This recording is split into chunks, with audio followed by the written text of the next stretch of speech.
ইনশাআল্লাহ আজকের লেকচার যাদের কানে যাবে, আমরা যদি না খেয়েও মরে যাই, আল্লাহ পাক না খেয়ে মারবেন না ইনশাআল্লাহ। রিজিক আছে, খাবো ইনশাআল্লাহ।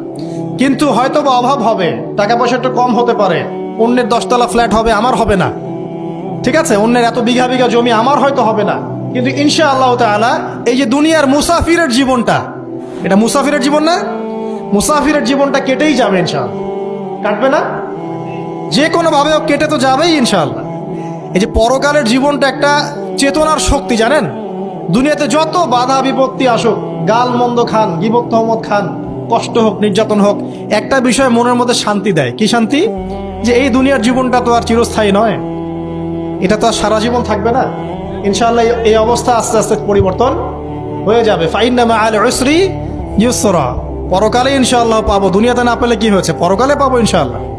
যুবক ভাই, এসব জেনা ছেড়ে দেন, আল্লাহ রাব্বুল আলামিন আপনার জন্য হুর রেখেছেন জান্নাত, ইনশাআল্লাহ পাবেন ইনশাআল্লাহ।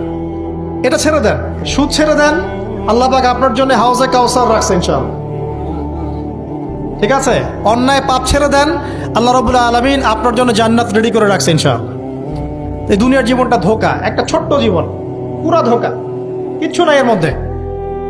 আমার কথা শোনেন, এই দুনিয়ার জীবনে কিছুই নাই। চারপাশে অনেক কিছু মনে হবে, আপনার বাড়ি আছে, গাড়ি আছে, স্ট্যাটাস আছে, টাকা পয়সা, প্রতিপত্তি সব আছে।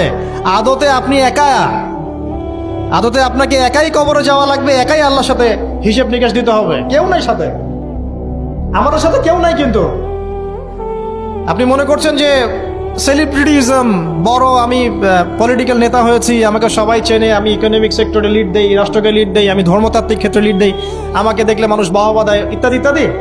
দিন শেষে আমি একা, আপনিও একাই, আমাকেও একাই যেতে হবে, আপনাকেও একাই যেতে হবে। এগুলো সব চারপাশের খালি অন্ধ মোহ, আর কিচ্ছু না। তো এই মোহের মধ্যে ঢুকে পড়বেন না, আল্লাহ পাক তৌফিক এনায়েত করুন।